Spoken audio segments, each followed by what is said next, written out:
Ayun, good day mga ka-DIY. Gusto ko lang i-share itong ginawa natin na bed frame ng ating kama, syempre ng ating foam. Ang sukat po ng ating kama ay 54 inches by 75 inches. So dito po ay gumamit tayo ng plyboard. 3 pieces na plyboard na gamit natin, pero hindi siya naubos lahat. Tsaka 2 piraso na ang plyboard natin ay 3/4. So tapos yung isang plywood natin na media ay 2 pieces, pero hindi rin naubos, marami ring natira. Siguro may kalahating plywood na media yung natira natin. So mamaya papakita ko sa inyo yung sukat na ginawa ko. Sariling sukat lang, sariling customized na sukat, dahil yung idea ay kinuha na lang natin sa YouTube. So yung sukat, dinesign ko siya ng para personal dito sa ating foam. Bale, first time natin gumawa nitong bed frame, DIY bed frame. So marami tayong mga na-DIY na. So ito, first time lang natin ang bed frame. Hindi tayo eksperto sa ganitong larangan sa carpentry, pero syempre lahat naman ng bagay ay napapag-aralan. So nag-aaral ako sa YouTube, pinanood ko yung mga kailangan gawin, mga tips, tutorials. So ganun lang. At yun, sinubukan ko mag DIY. So ayun naman, okay naman, satisfied naman tayo sa resulta lagi. At sana ganun lagi tayo, satisfied tayo sa resulta, ma-appreciate natin yung sarili nating nagawa na accomplishment. So itong ginawa natin na bed frame ay okay naman para sa akin. Happy ako, sobrang happy ako kasi nagagawa ko yung mga ganito, kahit dati naman hindi ko nagagawa. So sa mga gusto sumubok ng DIY, wag tayo dalawang isip na sumubok, dahil wala namang masama. So syempre, para mapagaan yung ating trabaho, mas mainam talaga na meron tayong mga power tools, gaya ng ginagamit natin na circular saw. So malaking tulong circular saw, dahil syempre kung lalagariin natin lahat yan ng mano-mano, mapagod syempre. So yung manpower mo, gaya ko, solo ako, pagod tayo dyan, hindi natin kakayanin na maghapon dire-diretso maglalagari.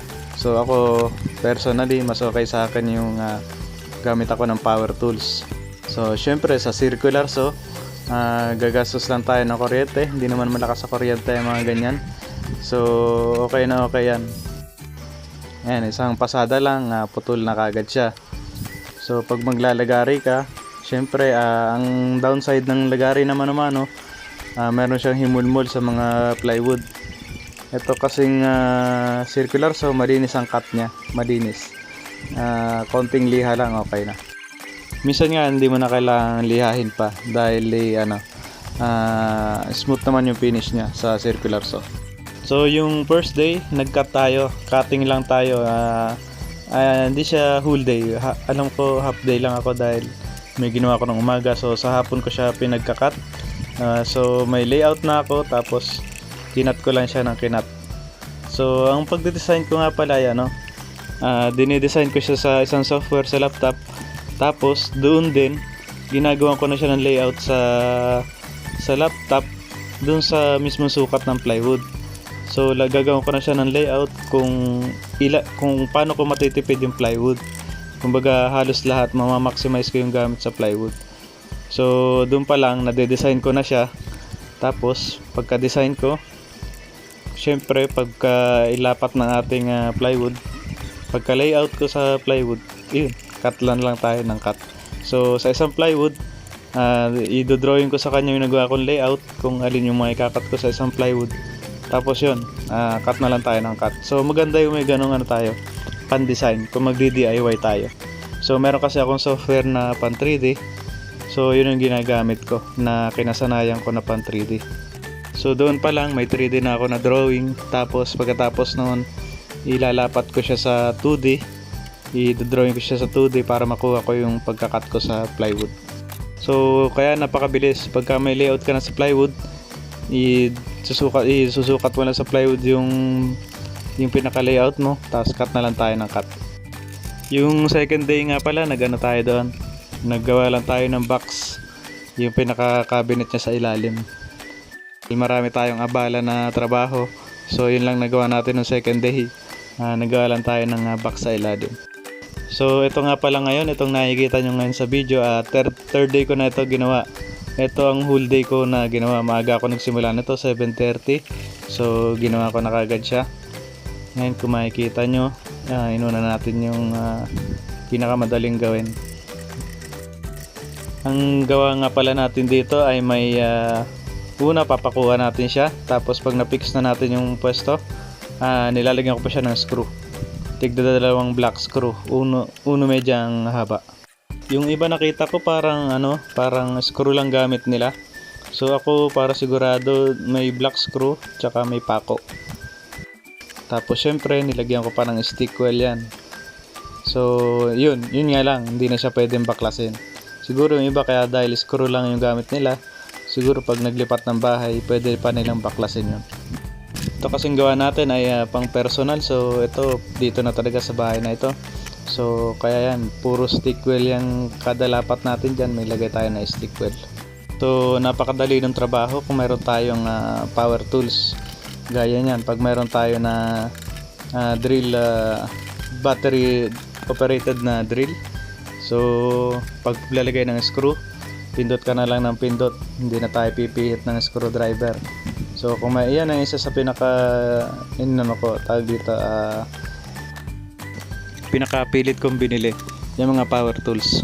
Dahil nung mga nakaraan, nung nasa Japan ako, nanonood ako ng mga videos. So di ko alam kung bakit tuwan-tuwa ako sa mga sa nag-woodworking. Yan nga, sa mga nagpapanday. Parang sabi ko, parang sobrang nakaka-appreciate naman yung ang ganda niya panoorin yung mga woodworking. So kaya yun, nung umuwi ako dito, gusto ko matry yung mga woodworking na ginagawa nila. So ayun, kaya naman natin gawin kahit solo lang tayo. Kaya yun, nag-invest talaga ako dyan sa mga tools ko. So marami na tayo nagastos sa tools, pero at least bawas yung pagod natin dyan. Dahil yan ay isang malaking tulong sa atin. Ang wala ko pa ay itong yung pampako na alam ko compressor yata yun. Yung di hangin yata yun, yung pampako. Yun, wala pa tayo nun. So para sa akin madali-dali naman magpako. Parang madali lang naman siya gamitin, yung martilyo. At yun, pasensya na, nag-skip tayo nung pagtapos ng box natin. Dahil na full storage yung ating cellphone, hindi ko na na-video yung iba. So ito na nga pala yung finished product natin. Ayan, so makikita nyo 3 drawer sa ilalim. Marami kayong may ilaman dyan. So ayan pa lang, sa damit pwede nyo ilagyan yan. Sobrang daming damit na may ilagay nyo na dyan. Kahit anong items na gusto nyo. Kung may mga storage na kayo ng damit, ayan, pwede nyo lagyan ng kahit anong mga easy access na gamit. So kaya ganito yung pinakita ko, nakalagay na yung foam para makita niyo kung gaano yung hindi naman sobrang hassle. So para makita nyo kung paano ginagawa yung pagtanggal ng gamit sa ilalim. May storage kasi tayo sa ilalim. So yung storage sa ilalim, para ma-access mo siya, yung design natin ay ganito. So kailangan mo tanggalin yung laman ng ng ibabaw ng kama. So ayan, ganyan yung pagkuha sa storage sa ilalim. So tatanggalin mo yung unan. So kahit anong nakalagay sa ibabaw ng kama mo, tatanggalin mo yung foam, syempre. So kung hassle sa'yo yan, hindi mo gusto yung ganyan, siguro hindi bagay ito sa'yo. Pero sa akin, okay lang yung ganito. Kaya ang nilagay ko dito sa ilalim, yung magamit na hindi natin talaga araw-araw ginagamit. So hindi siya easy access. Kailangan matanggalin pa yung foam. Kaya hindi naman siya sobrang hassle. So dahil yung mga ilalaman mo naman dyan, yung mga hindi talaga araw-araw mo ginagamit. So minsan mo lang gamitin. So kung may malaki kang bag gaya ng maleta, yan, pwede mo siya ilagay dyan sa ilalim. So yun nga pala yung design natin. May headboard tayo pero hindi ko na nilagyan ng pinaka cabinet sa loob. Ginawa ko lang siyang ayan, design na yan, walang cabinet. Bale magiging lang siya, patungan ng gamit dun sa ibabaw. Tsaka para medyo may design siya. Yung isa kasi na pinagawa ko sa anak ko, walang ganyang headboard. So hindi ako satisfied dun sa design na walang headboard kasi medyo pangit siyang tingnan, masiwa. So ito ang naisip ko, nalagyan siya ng headboard. At yun yung handle ng cabinet natin. Bumili lang tayo ng stainless na handle, tig sa 75 yata. Yun, at yung gastos natin dito, tingin ko medyo mahal dahil kasi mahal ang gamit dito sa amin sa probinsya. Yung mga materyales gaya ng plyboard, na kagad yan, 1.2 ng isang plyboard dito sa amin. Tapos yung plywood na media ay 800, at kung di ako nagkakamali 800 plus, parang 880. So sa kahoy pa lang nagastos ko dyan 3 plywood tsaka dalawang media. Hindi naman naubos lahat, siguro may magagamit pa sa mga susunod na project. So nasa 5,000 plus na kagad yung materials natin. So hindi lang yon, may mga sliding guide pa tayo. So yun, gumastos ako ng hanggang 1,000, kasama na yung mga tornilyo, ano pa ba, yun, mga pako, screw, yun. Tapos yung mga hinges natin, wala pala tong hinges, wala nga pala, cabinet nga lang pala sa ilalim. So siguro hanggang finish ito, kung lalagyan natin ng varnish sa ang pinaka finish nya, siguro aabot to ng kulang na 7,000 sa amin dito. Kulang 7K ang magagastos ko dito. So yun, kasi naisip ko dati bumili ng mga ready-made na yari na galing pa dyan sa Manila. So gagastos pa ako ng pamasahe. Kasi doon nung nakikita ko mga 13K to 15K, maganda siya, maganda sa pagkamaganda, mga mahogany na kahoy. Kaso 13K to 15K.